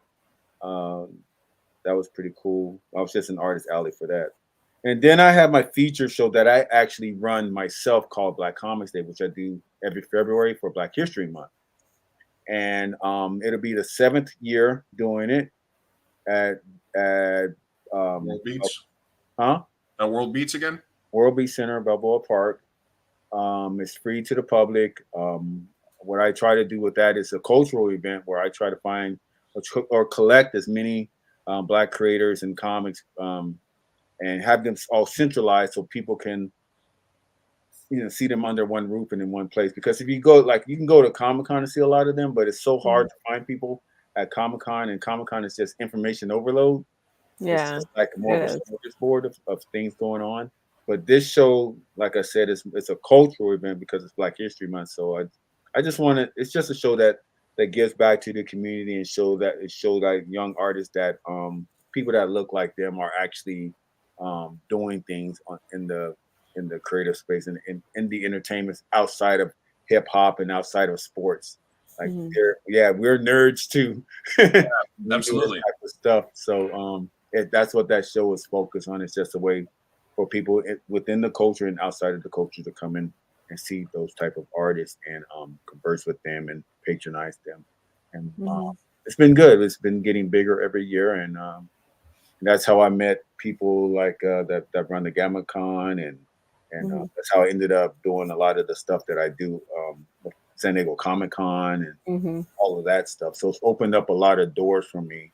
Again, by accident. Like, I didn't plan to do any of this stuff. Like, and I've been trying to get away from it every year. I say, this is the last time I'm doing this because it's killing me, because it's a lot of work to put a show together, and it's just like, as soon as it's over, it's like, hey Keithan, when is the registration? I want to do Black Comics. And when it's like, oh, they make me feel bad because I'm like, can I get a break out of this, and you guys are bringing me back in, but and I know it's important to them because they need it. They all the artists do really well as far as sales and stuff, but they just don't know, like, guys, this is killing me. Yeah, it's like throwing a party, man. Everybody has fun but you. Bro, that's what when I first got the assignment, I was like, that's how I made it work. Is like, I used to throw house parties, right, at my God, when I was younger, and I was like, you know what, I think it's just like throwing a house party. I'm just gonna do the same thing I do for house parties to get people to show up, and that's how it worked. It's like, did you have the kid and play flat top? Right. No, for some reason I've always had, like, I would do these parties with people. Like, I used to work at the place that makes phone books back in the day when we had phone books. And if you work there, there's white people there, Black people working there, Mexican people working there, Asian, like, just all kinds of people working there. And somehow I was able to get all these people to come to a house party, because usually people click up with their own groups when they go to a house party and stuff. But for some reason I've been able to this day just get a bunch of different people into one spot, have a good time. Sounds fun. So yeah, it's could have been a movie. Could have been a movie for sure. But yeah. And by the way, I don't know if you heard. Do you know Aaron Nabas? Aaron, Filipino dude. I think so. He's doing a Phil I Am CreatorCon type of thing coming up. But he's like again, like I've been pushing him, like, to do, like, hey man, there's a lot of Filipinos in San Diego, and I think you guys would be successful if you put some type of show like Black Comics Day, but a Filipino version together. And so it's been some years of postponing it and talking about it, but it's finally going to debut this year. I got the date, but it's online. So I think it's called Phil I Am CreatorCon or something like that. Okay. But, all right, we gotta get for that. Yeah, so but I just I think a lot of these, like the gentleman you had on earlier, like, there's a lot of things happening in the people of color creative space, like, that I don't think the mainstream, like, people who just pay attention to the mainstream stuff, they don't realize, like, no, there's a wave of artists on the way with some stuff that's really good that you guys just are going to be amazed by and not ready for it. Yeah, they're not ready for it. I mean, even the films you're making, bro, like, like that stuff is coming, man, because we've seen they're freaking remaking Alien again. Alien and fucking, what's that? They're making a remake of some other shit. Because you mentioned Ryan, I'm gonna ask you one more question before we let you go. Because you mentioned Coogler. Should they recast Black Panther? Yeah. Oh. Yeah. I think so. Yeah. You think so? Is he supposed to just be dead for the rest of? I mean, why is he? Because a lot of people are one side or the other. They're like, no, you just let there's the Bozeman. Do it? I think it's in honor of the actor. They're trying to sort of make a thing, but in that terms never of like, made any sense to me. Like Chadwick was an actor, a beloved actor, but he played different roles for different movies, and he's not literally Black Panther. Doesn't mean they can't make another Jackie Robinson movie, right? He played Jackie Robinson. Right. So it's like, what about the fans of the character of Black Panther? It's like, I don't think this question comes up if they killed off Captain America because he died in real life. If Chris Evans, is it Chris Evans? Yeah. Yeah. If he died in real life. You think Marvel's going to stop making Captain America? No. Yeah, that's true. So I don't understand why that. I just think it's people online, just a vocal minority online that's making it bigger than it actually is. I don't think the average person, general public out there would have had a fit over it. I always said they should have rehabilitated Killmonger and let Michael B. Jordan take over. But damn, that would have taken a lot of Jordan, the Panther. Yeah, no, like if there would have been a storyline where he wasn't dead, and then he comes back, and you can sort of make him like an anti-hero, like he's sort of rehabilitated. That's too far for me. It's how I feel about Kylo Ren. Like, I'm like, how is Rey kissing this guy? He killed Han Solo. Yeah. I'm like, I'm supposed to like him now? No. Yeah. He killed my favorite character, and it was his dad. Like, bro, there's no rehab for that, huh? Yeah. I kind of had a problem with Luke trying to. I kind of had a problem with Luke trying to bring Darth Vader back to the episode 6. He was trying to bring him back. Like, dude, if I'm like one of the pilots or something, you bring him back. Like, what? No. Yeah, exactly. No. I feel that. All right. Well, keep up with Keithan Jones, kid.comics.com. Always with the hot takes. Always tuning in and checking in with us when we're live. So I appreciate you stopping by, Keithan, to give us your veteran view on ComicCon. I'll make sure that hopefully we'll link up, man. Go grab a snack or something, or I'll catch you at a panel or something during the con. So are you on any panels? No. I'm gonna stop by ChicanoCon, and I'll be trying to hit up my friends' panels. I need to do a panel. I would like to do a panel one year. It's kind of on my bucket list, but so far I haven't been able to crack the code on how to get in there. I'd love to do something about like maybe Latinos in indie film or podcasting or something like that. So at some point I'd like to, hey, Comic-Con. Well, wait a minute. You're not gonna do. You're not gonna. Have you guys ever? The two of you ever been in the same space, like going around interviewing, like the Mexican creators? Yeah, I did some of that myself. Yes, last year. So we did have some little bits where I did talk to some Latino creatives. Like I would go around and talk to some of them. But so I may try to do some of that like virtually, just hanging around when I see people. Or usually what I did last year is I went around and I tried to find guests for future episodes. So Sophia, what are you doing? Yeah, that'd be cool if you guys can like, I don't know, whether it's live or pre-recorded, like interview them in their environments, Yeah. Well, I'll see if I can get myself a running gun set up for that. But either way, I appreciate you stopping by, Keithan, man. Thank you for being here. We're a big fan, and we're a big fan of you, man. So you always got anything you got to promote. You want to come on, you want to rant about anything, you just let me know, and we'll shoot you the link. All right? Yes, sir. Yes, sir. All right, man. Have a good rest of your night. I'll talk to you soon. Man, I'm gonna have you as a guest myself one of these days too. Okay. Yeah, and if I see you, I still have a book idea I need to pitch you. So we need to sit down at some point, and you guys have to link up for Comic-Con. I got this idea in my head for a film, but I think it might work as a comic. That's a whole thing in my head. I gotta just throw it at you so you can give me some advice on it. Okay, sounds wild already. All right. Thank you. All right, we'll talk soon. Thanks, Keithan. All right, brother. Yeah. You guys have a good night. You too. All right, that was Keithan Jones, kid-comics.com. Big fan. All right, we have somebody else backstage that I reached out to during on X. So we do have some tabs that I want to knock out, but we are trying to promote as many people's panels at Comic-Con as possible. It's this weekend, baby.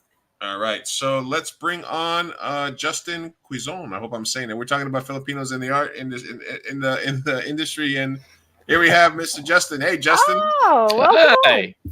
Hi. Sorry, I'm like an hour and a half later than you guys' stream. That's right, man. Yeah. Never on schedule, but always on time, man. Yeah, I'm in classic Filipino stereotype. I'm late. So how's it going? Thanks for having me on. No, absolutely, Yeah, man. Just somebody that I know from Twitter, from X, Justin. Can you just give us a little rundown, a little bit about yourself in terms of like what you do and what are you doing at ComicCon this year? Yeah, hi. So my name is Justin Kizan. I am a filmmaker and podcaster. This weekend at Comic-Con, I'll be there promoting one of the films that I helped produce called Lumpia with a Vengeance.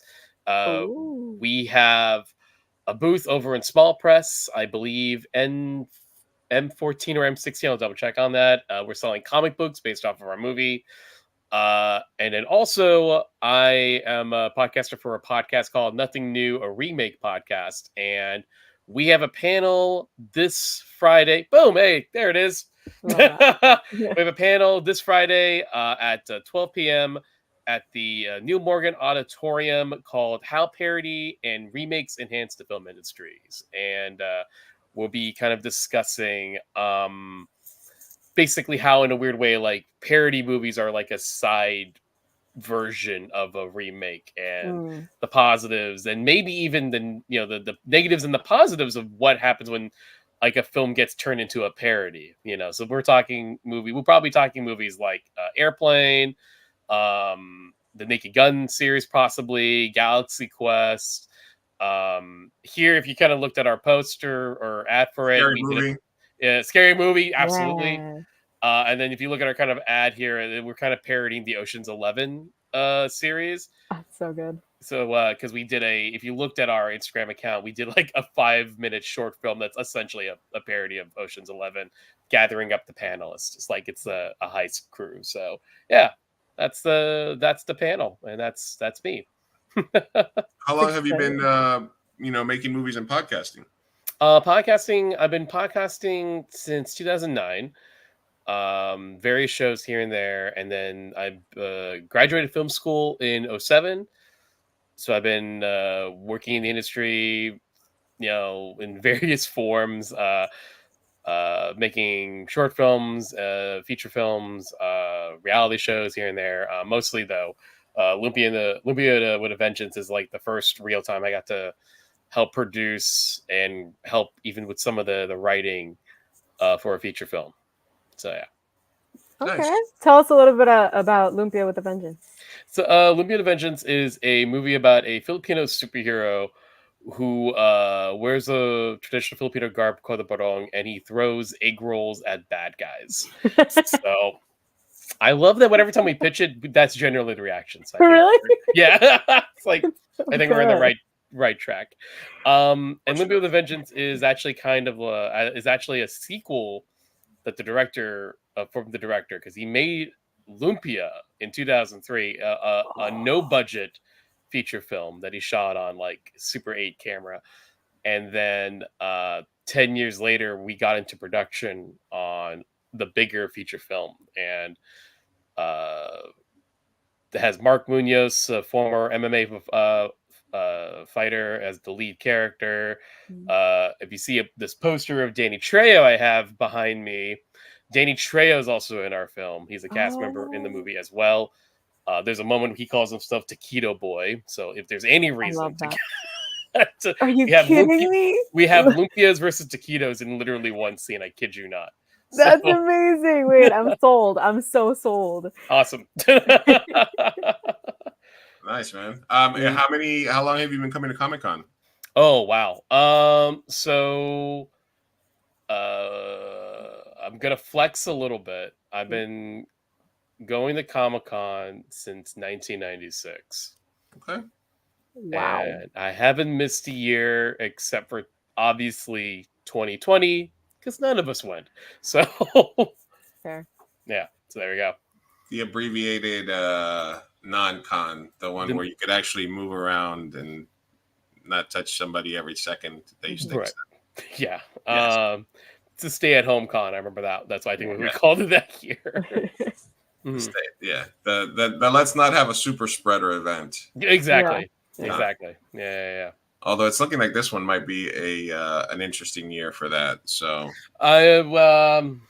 Yeah, we'll see. I'll be masking up again. It's like I wasn't as much last year, but I'm hearing not to make everyone worry, but I'm like, I'll be a little more precautious this year. no, the more I'm talking to people, the more I think that might be the move, honestly, because you got people flying in from all over the world, all over the country. This is a 2-3 years post COVID, so the restrictions are going to be lax. Like even in the last couple of years, where you still had to technically go get a bracelet and go get a test.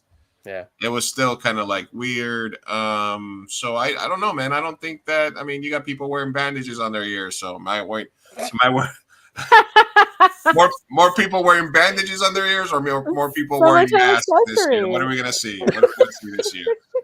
I'm gonna do an informal survey this year. Do both. Why not? No, rock both. Let's see how people feel. Full mummy attire, just full mummy cosplay for this. You know what? That's fine. At least that's an excuse. That's a costume. That's an excuse. Looking over your timeline here, I kind of got interested here. This Kevin Smith post that you had about the extended cut of Mallrats. Oh, sure. Well, how do you rank the Kevin Smith film verse overall? Yeah. What would you put in like your top 5? A top 5. My nostalgia for Mallrats is so high that's probably hard to not beat that for me. Mallrats, then I probably would say Chasing Amy. Okay. Then Jay and Bob, because I have a lot of fun memories with Jay and Bob. Okay. Dogma, because like I was raised Catholic, so I'm I can identify a lot of the stuff in Dogma. I think Clerks is great, but also Clerks is kind of hard to watch sometimes because the lead character goes through so much crap in that movie. Oh, you know what? I should have ranked. Actually, I take that back. I put Clerks 2 above Mallrats. I take that back because I think Clerks 2 then Mallrats. Yeah, I think Clerks 2 is kind of like him getting the best out of because I love Mallrats nostalgically, but I think Clerks 2 is kind of works better as a whole. Because I also think he's grown as a director and a writer at that point. So Clerks 3, a little bit below that, but I have a very emotional connection to Clerks 3, and then Zack and Miri is enjoyable, but I think we're skipping past all the Jay and Bob stuff. Oh, Rebooted. Yeah, Rebooted's kind of in the bottom. No, Red State? Red State is...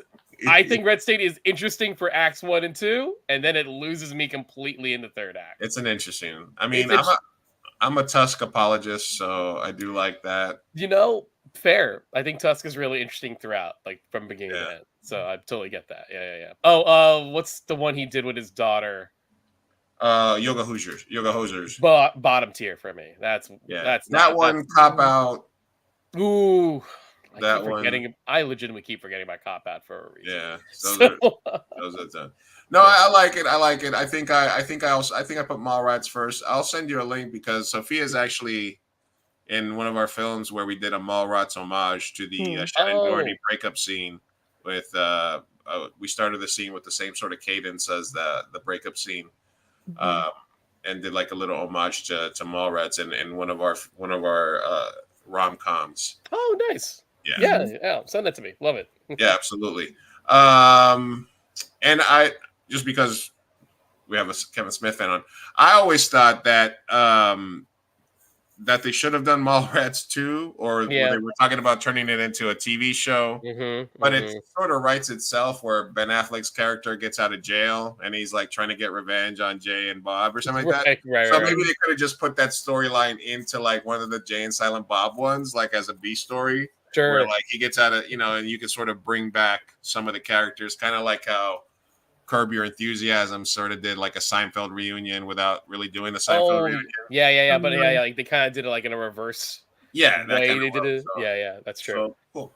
Well, Justin, thank you for stopping by tonight, man. I know it was last second, and glad to meet you. Yeah, yeah, both of you too. Yeah. Tell everybody Yeah, where gonna you're be going to be intense. at. What? Tell everybody your booth again and where they can catch you. I'm gonna do a double check on the booth number just so I can. It's not in front of me, but yeah. Once again, though, if our panel sounds interesting to you, we are paneling this Friday at the Neil Morgan Auditorium at noon. It's not at the convention center, if in case you're wondering. But it is in walking distance, not too bad. And for the Lumpia comics, if you want to learn more about our movie, you could probably buy our movie at our booth. We have a bunch of comics. I helped write some of those as well that are kind of like spin-offs from the movie. Those are going to be available in small press at M06.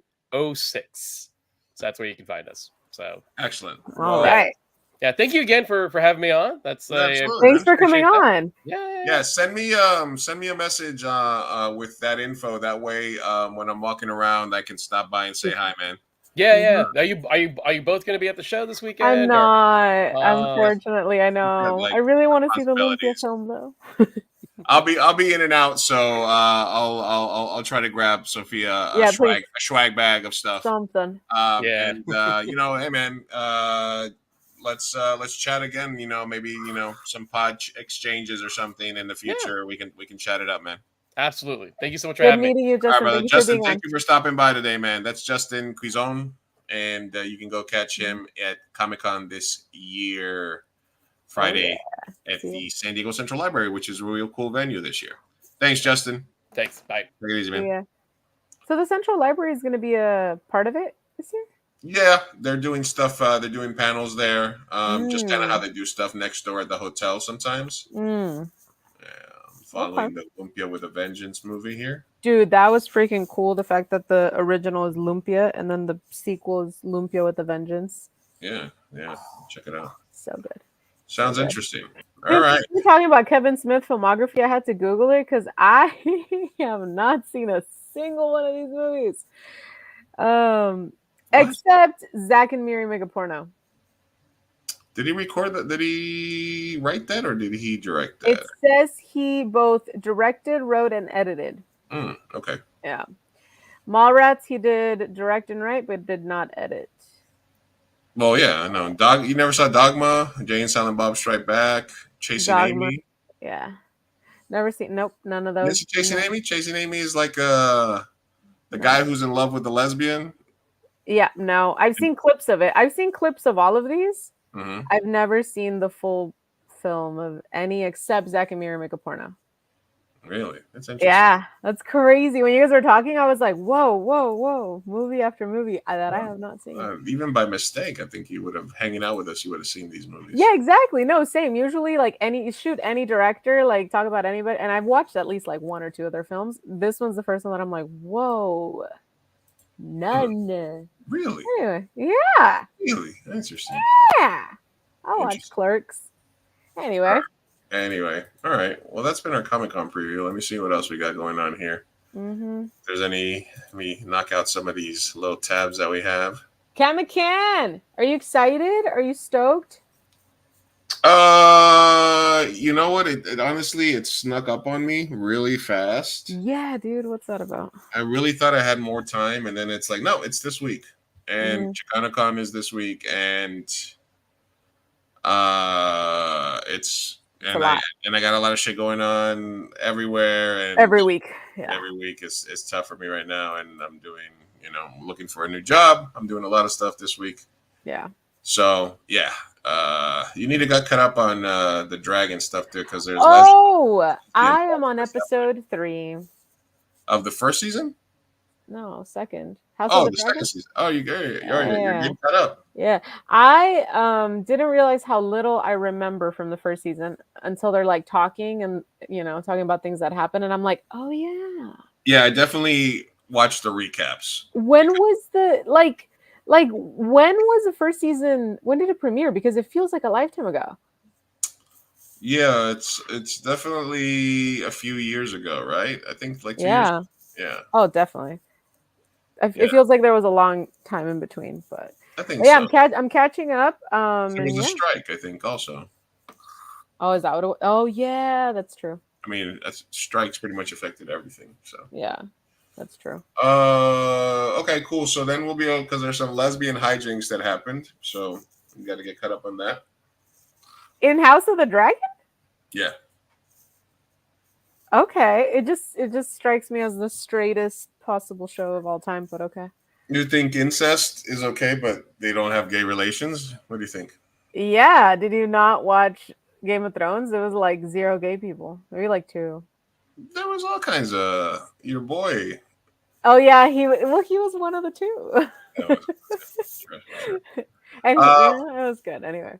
Let me see. So I did have a couple of things here that were happening that I thought were sort of interesting.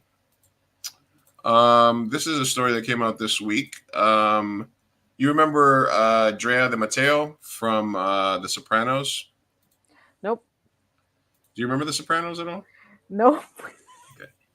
Okay. Well, Drea de Matteo was smoking hot chick in The Sopranos. She's played still smoking hot. Who is she? She's Christopher Moltisante's girlfriend. Okay. Hey. She didn't really do much after The Sopranos, but she did. She started doing OnlyFans, like very openly about OnlyFans. And she revealed in a podcast that she does with 2 other people with The Sopranos that she lets her 13-year-old son edit her OnlyFans content. What? Wait. The Blackjack in Alabama. Abs. Yes, because we are switching this pod up. Okay, let's get the Blackjack in Alabama. My kids are out there. I'm sorry, guys. Yeah. I'm really sorry, but they know. who their Before mama you is. start, your son was outside saying he edits your OnlyFans photos. Oh yeah, he's like, so Yeah, what do you so- want me to do with the bikini line here? Yeah, so you don't have to apologize to them, I don't think. No, I love but they it. don't see the girl shots. But I do go over that with them before I ever put them out. I was like, "Are you okay with this?" Because it's like if I Aw. were to do it in a movie, because I would make out with girls in movies all day long before What I'd even make out with movies are boys. Names but really I think I like Download for the plane? the same way that you have these conversations with your kids, I think you need to call me before you're doing. All right. I'm So confused emotionally, by- people are saying immediately the immediate response is this is child abuse. But I'm confused though because she said editing pictures. Are her so what content does she do on OnlyFans? Like I don't know why my crazy brain immediately went to like he's video editing porn. But the way she said it there, it seems like he's face tuning a picture. Yeah, he's just probably Yeah, doing Photoshop on like bikini shots. And Yeah, that's what I'm thinking. Which I mean, it's not super appropriate, but it's let's be honest, it's very different than editing a full blown porn scene or something. I don't know. Okay. I don't know. What do you think? I think It's inappropriate and yucky. I agree. I think but- I need to do more research. Yeah. Because I'm like, it's inappropriate, of course. Mm-hmm. I just don't know that I'm like, is he helping her blur out like the way my old parents or something can be like, hey, can you help me like edit this picture? You know what I mean? And like young kids are just better at it. Like, is that what we're talking about? Yeah, 13-year-old son, probably more computer literate. More She's computer kind of literate. It sounds like borderline, he's just like, hey, honey, can you like blur out this like whatever or like get rid of my gunt. yeah, like face tuning is a thing. It's just an app, and you blur shit, you do shit, and whatever. So it depends. I need to see the content before I make a judgment. It's my All right. that's what I'm Okay. gonna say. What I don't know. What do you think? Should we lynch her? No, honestly, I think it's inappropriate, but I'm not sure that it's gonna change my opinion about it anyway or another. Yeah. It's whatever. It's okay. Yeah, I They'll be feel all right. it. They'll be all right. Yeah. They'll be grand all right. scheme of- They'll be Exactly. all right. They'll be all right. He'll let us know once he's older if it was abuse or not. Who should Mamala pick for VP? Oh, the whitest dude known to man. Any white male. But That Kentucky guy was looking good with that picture from Children of the Corn of his family just wearing fucking like, looking like cult not leaders or Pete, whatever. though, right? No, God no. Ew. They need like a white, and not Gavin Newsom because it's California. Yeah, no, I heard that if two Californians run together and they lose electoral votes for California because they're not supposed to be in the same state. So no, not Gavin. I'm gonna go. My prediction is gonna be Roy Cooper. Cool. He sounds white. He's very white. He's an older white dude. Oh God, he looks like George Bush. Exactly. He's governor of North Carolina. Oh yeah. Oh yeah, Roy. Yeah, and I think Harris Cooper looks good on a banner. Harris Cooper. All right. All right. Prediction? The Kentucky guy. What's his name? Kentucky. Bashar? Yes. I believe so. Bashir. Bashir? Harris Bashir. Harris Bashir? Right? Harris Bashir. Kentucky governor? Andy Bashir. Yeah, I think so. I think, he's a Democratic governor in a red state, and he's done pretty good there. Is he the one with the family picture that's going viral? Yeah, I don't know. It can't be a woman. It can't be a gay. Can't be a woman, can't be a gay. We're already doing 2 minorities. We can't have any more. We're not there yet. Same way when Barack Obama ran, it had to be the whitest, oldest man of all time. Segregationist. Yeah. So now, same thing. We got to go extra hard. Maybe even make him a little pudgy. Yeah, the Illinois guy too. JB Pricker, whatever his name is. Is he the one that I'm thinking of? Illinois? Yeah, chunky JB Prick or something like that. Pricker. Illinois governor, maybe. Got a lot of money. Yeah. Kamala choices for BP.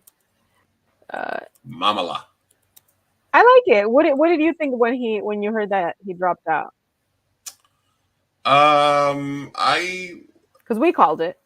Yeah, I called it in 2 weeks. I didn't quite get it right, but still. I thought it was gonna happen. I think what I liked was that it happened. And it was funny because AOC had done the live like a couple of days before saying it was a coup and nobody really wanted to support Kamala, and now everybody's supporting her. So I think hopefully she has the right people in place. They're steering into the trends, the Kamala is brat thing. So I saw some stuff today about her pushing this, this narrative.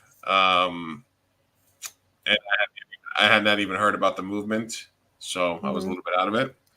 So I thought it was like, I think it energizes the party. Yeah.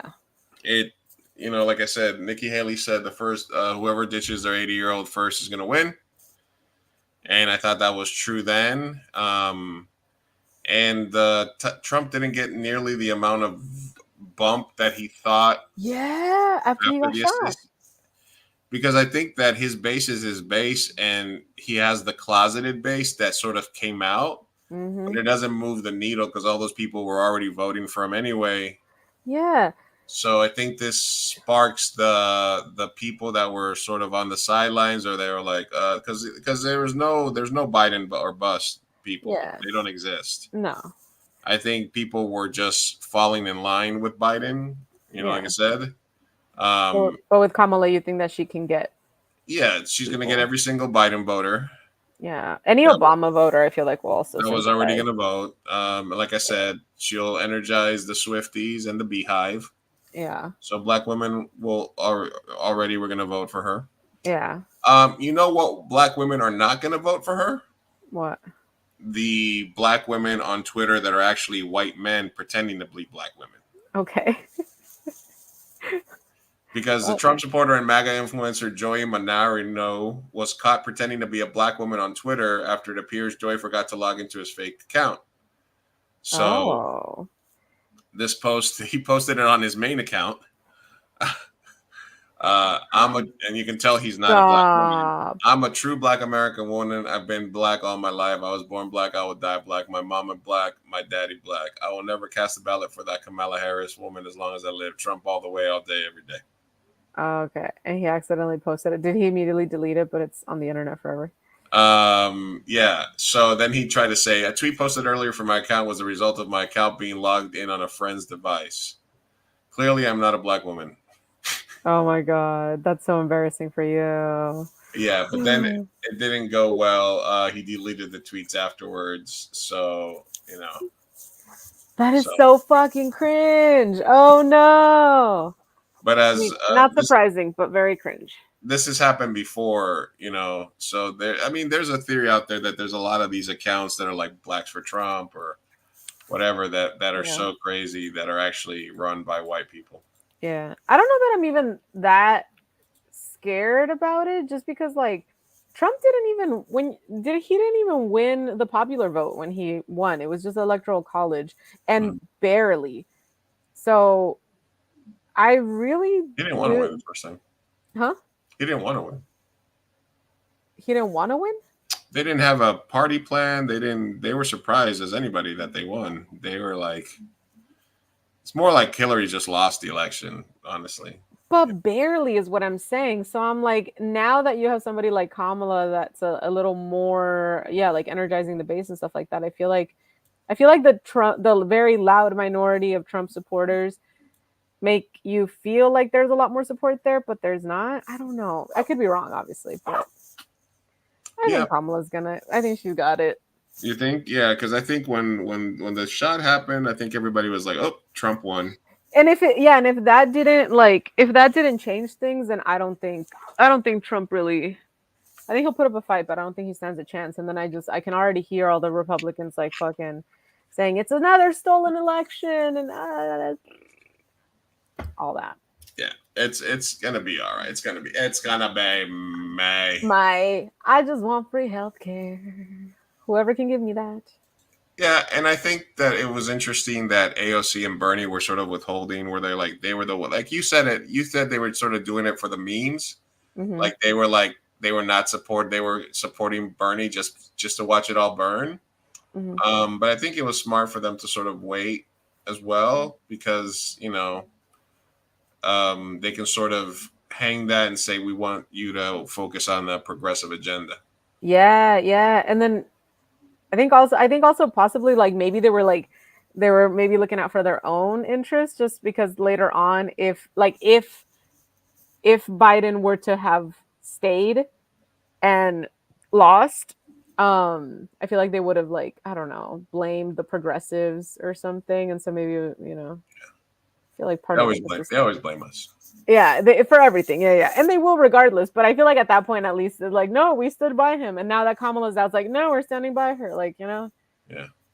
No way she would ever pick Bernie or AOC though. But that would be fucking. That would be fucking amazing. I mean, Bernie's the oldest white man. Please. But I know that he's way too progressive and blacklisted. So. Yeah, they whatever. As long as my man's in the room. They can't let us have nice things. No, not at all. So that's from the numbers I gave you earlier. 888,000 donors who gave to Kamala Harris in 24 hours. 60% made their first contribution. That's roughly 532,000 Americans who went out of their way to donate to Kamala's campaign. That's madness. So there was a lot of sleeping people there, but the numbers haven't moved the polls yet. So she's really gonna have to get out there and fucking campaign, go to all those states that Hillary didn't go to, and fucking, get that electoral college, baby. Yeah, she's got to not fumble the bag, and she had already sort of done some low key leaks about her wanting to do a ceasefire in Gaza and stuff like that. So you think so? Yeah, she had sort of come out earlier and said that she hadn't come out, but she had leaked that saying that she was already thinking about a ceasefire. And if she does anything ceasefire related or anything to lock up Netanyahu, anything towards that side, I will bow down to Kamala. I will vote for her. I'll be on her side. You change your vote? Oh, 100%. But my thing is, that just seems like such an impossible. It's not going to happen. She's just such an establishment Democrat, and the Democrats they defend Israel. So, but that's just because I don't think it's going to happen. But if it happens, Mamala. Come on. Listen, the thing we need to be scared of, because I'm it's yours. an election year, and you know what happens in an election year? Migrant caravans. Migrant caravan. The migrant caravans are back. 3,000 migrants hope to cross the southern border into the U.S. before a possible Trump. See, the migrants, because they really care about who wins our election, they're on their way now. They weren't. For a long time, there was no caravans. But now that Trump might win, they're like, we got to get in there now. Is that even real? Where are we? Reuters? What is this?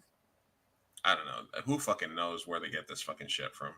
Yeah, because I was watching the RNC and one of a commercial, like, you know, those like anti-democratic commercials or whatever came on, and they were like, Biden, open borders. And it was like this really crazy cut like thing of like, and it was like videos from like not even related like migrants or anything like that. And it was just like very like fear-mongering stuff. And I'm like, dude, Biden isn't even an open border guy. He fucking literally, I live by the border. He closed it down a couple weeks ago.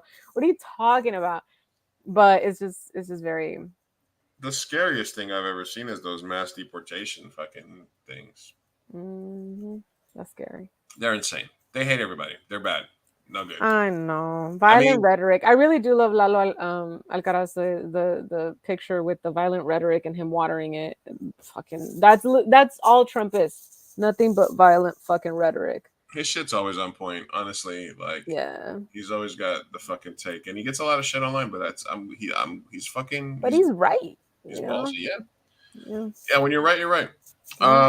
Anyway. Yeah. Well, we done did it. We had an anonymous way from Bonzo. Shut up. Why are you giggling? What's it say? What is the first thing Sophia thinks when she meets an eligible vato? Oh my god. I don't know. Literally, I don't know. Nothing. Just. Are the vibes immaculate? It depends on what the vato looks like and acts like. It's all about the personality. Am I attracted to them? You know, all that. A little bit of everything. A little bit of this, a little bit of that. A little bit of that. It depends. It depends on the vato. And so, who'd you hustle the HBO Max password from? My cuñada. Okay. She's the sweetest. I promised her. I was like, only House of the Dragon. I'll log off. I promise. I'll binge it. We're done. Yeah. Okay. Very sweet. Very sweet of her. Very sweet of her. All right. Well, this has been our Comic-Con preview. We did a sort of side adventure there with Keithan, where we talked a little politics, which was fun. We'll be off next week to recuperate from all the festivities. Oh yeah. And then we'll be back next month, right? First week. We'll be back on the 6th. Yes, we'll be back on the 6th with a new show. Yeah. So we will see you guys on the flippity flip. Love you guys. Hasta luego. Take it easy. Be good to each other. Stay out of the comment section. We'll try better next time. Good night.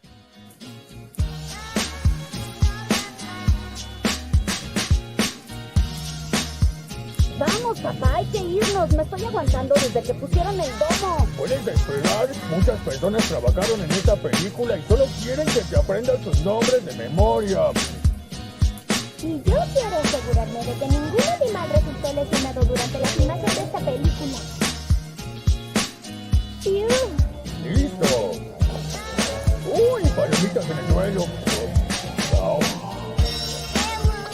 Espera, parece que Maggie tiene algo que decir. Es su primera palabra.